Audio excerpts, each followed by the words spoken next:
Hello, I'm Tomasz from Polygonflow. I'd like to introduce you to the new features and changes in Dash 1.8 through a couple of scenes. We will quickly create a procedural forest road, add details to a street corner, and show how to easily blend and customize 3 Megascans materials.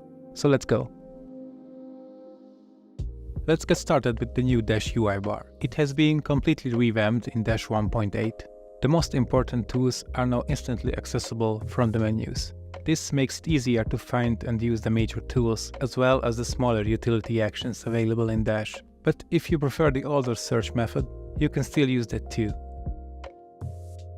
Another cool new feature of Dash 1.8 is our new AI assistant. We have integrated ChatGPT-4 with our new documentation into Dash, so you can ask it questions anytime. Since the AI might not always have all the answers, you can access our updated documentation anytime by clicking here.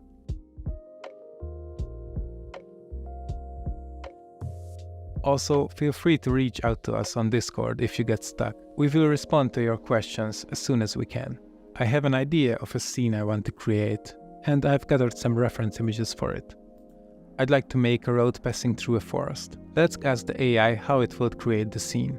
Simply drag the image into the window and describe what you want to achieve. The more detailed our description is, the more accurate responses we will get. And here's the answer. So it suggests we first create a terrain and use the road tool to create a path on it. After that, we should scatter vegetation across the terrain. As you can see, it outlined a complete workflow for us. But let's not rush ahead. I click on Create in the Dash toolbar, then select the Create Terrain Mesh under the Common section. The new Tools panel pops up. In the future, I can easily switch between my active tools by clicking here. And by the way, you can always open the Tools panel by clicking the Edit icon up here in Dash. I set up my desired parameters like scale and turbulence.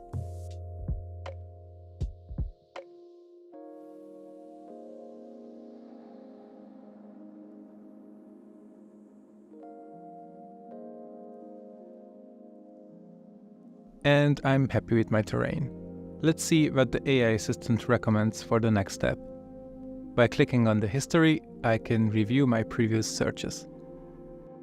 I should continue with my road, which requires a curve. I ask how to create it, and here's the answer. It's located under Create Curve Tools. Here we can adjust settings such as mode and the spacing between the points we'll draw. Let's draw that curve.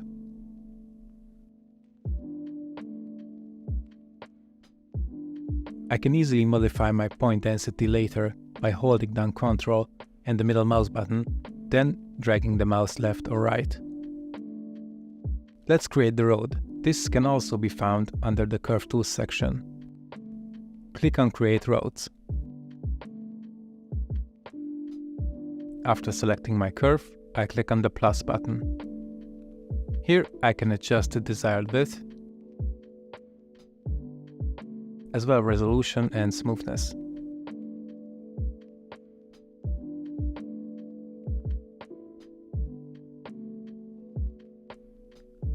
Currently, my road doesn't perfectly align to my terrain. I can fix this in the Geometry Settings section. Under Projection Mask, I can choose where my road should be projected onto. But before selecting a different mesh, I click on the spin icon to lock the current tool so that the road tool remains open in the Tools panel. Then I select my terrain and click on the plus icon. After that, I also check the full mesh option. I've created the base road mesh. My reference image shows that the markings are located on the edges of the road, and I can address this with a simple method. But first, let me introduce Dash's new feature to you. I click on Board on the Dash toolbar. This brings up the board where I can drag my reference images. It's similar to Milanote or PureRef, but integrated directly within the engine. The boards can be saved and will remain in the foreground throughout.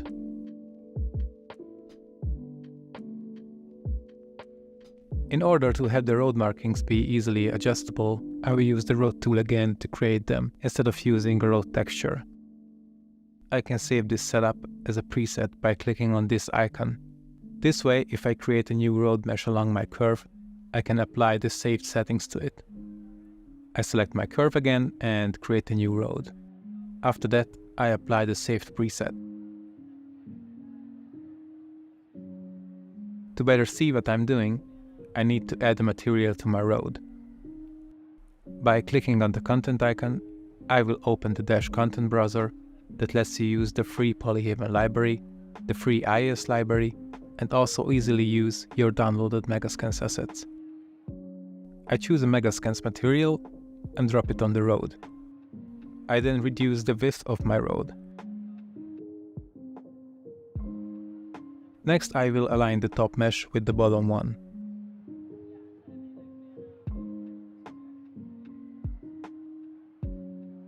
My reference image shows that the markings are located at the edges of the road, and I can solve this with a simple method. Let's move the lines to the edges of the road. I can do this with the path width section of the road tool panel. I simply set the number of the duplicates and I set how far apart they should be. If I want, I can also keep the center line. This can be saved as a preset as well. I have decided I want dashed lines in the middle of the road. So I will create another road mesh.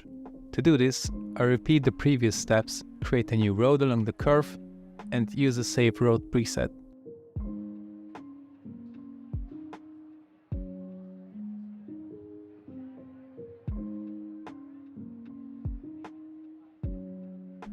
In the Tools panel, I scroll down to the Split section. Here, I can slice up my road and create a dashed line.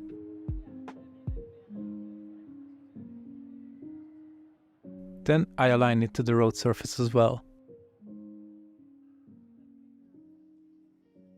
I'm satisfied with my road so far. Let's add some materials to the scene.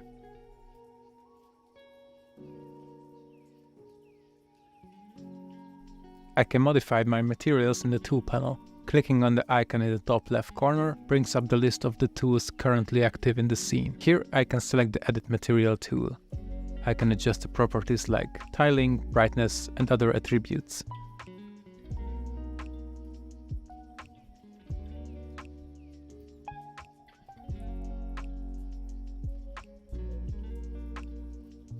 As the next step, I will show you how to use the Scatter tool to scatter some vegetation alongside the road, following the workflow outlined by the AI assistant. I have downloaded a few plants I'd like to use. I select them from my content browser, and while holding down Ctrl, I drag and drop them onto the terrain. I click on Scatter here. In the tool panel, I can adjust parameters such as density or the scale of plants. The next step is to mask out the plants from the road. For this, I scroll down in the tool panel to proximity masking. I will select the road as the object, but before doing that, I click on the pin icon to keep the current surface scatter tool panel open. I then select the road and adjust the distance. I want the scattered plants to appear only near the road, not across the entire terrain. So I invert the distance parameter and increase it approximately to the range where I want the plants to spread. Then in Proximity Mask 2, I select the road again and remove the plants from the road itself.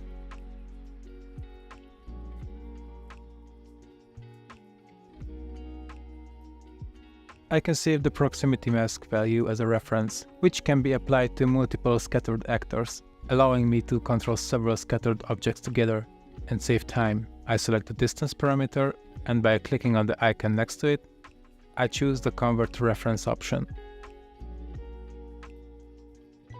If I want, I can offset it here. Let's do the same for Proximity Mask 2.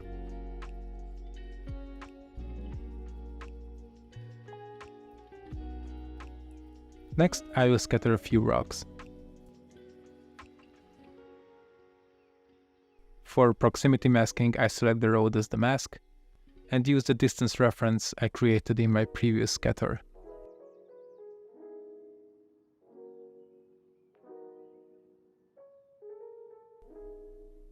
I do the same for Proximity Mask 2.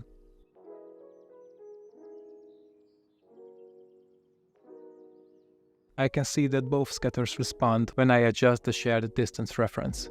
It's a simple example, but the reference tool has countless applications for managing large scenes efficiently.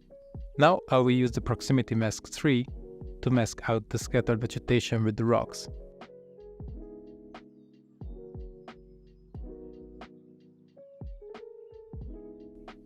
Creating the forest is still left. I have downloaded a few trees from the Epic Marketplace, and I want them to be available in the Dash content browser. I open the content browser, then select the current project folder. I select the folder I want to import and click the Compute Assets button.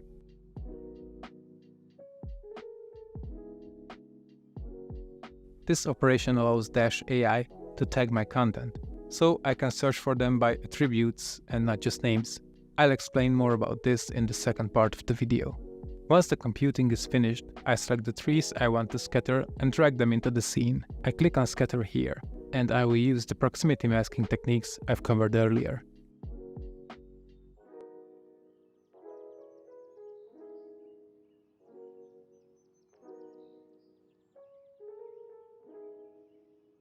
I try to match the scene as closely as possible to the reference image. I will use the Dash camera to compose my scene. I simply type camera into the Dash toolbar and select the Create Camera option. In the tool panel, I can adjust the aspect ratio, apply color grading, and use post-process effects to replicate the look of my reference image. I need to adjust the trees a bit more.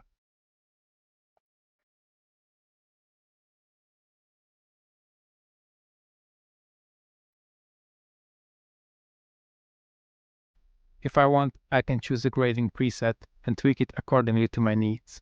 Another cool feature of the camera tool is that I can either drag in an image or use the Dash image board to extract the grading from an existing image onto my Dash camera.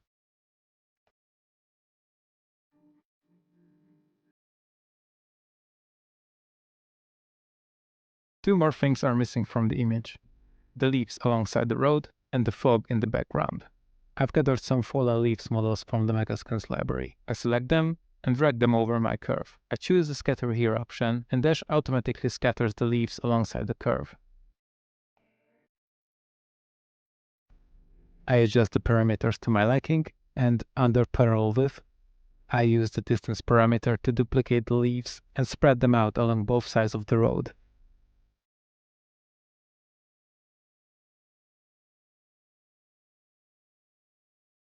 Next, I type in fog and search for the Create Fog Card option. I can freely adjust the scale, wind, and other attributes.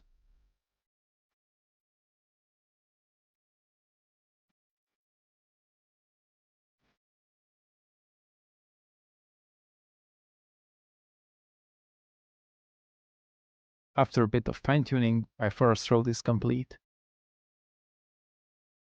As you can see, within a few minutes, we've built the foundation of a forest road, and it's completely procedural. Whenever I move the curve points, the road and the forest follow seamlessly. I made a few adjustments in the end. As you can see, I easily changed the color grade and the camera settings with Dash. I have prepared the street corner scene. In this part of the video, I introduce the Dash tools in the Place menu and show how to quickly add a lot of detail to your scene. Let's take a look at the Select tools. These can significantly speed up your workflow. I will select this trash can, and by clicking on the Select Nearby, Dash will automatically select the surrounding assets.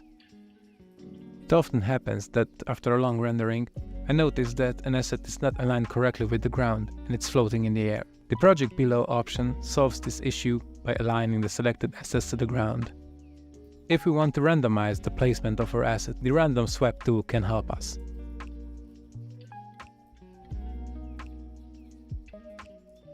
From this menu, I can easily adjust the pivot point of each asset.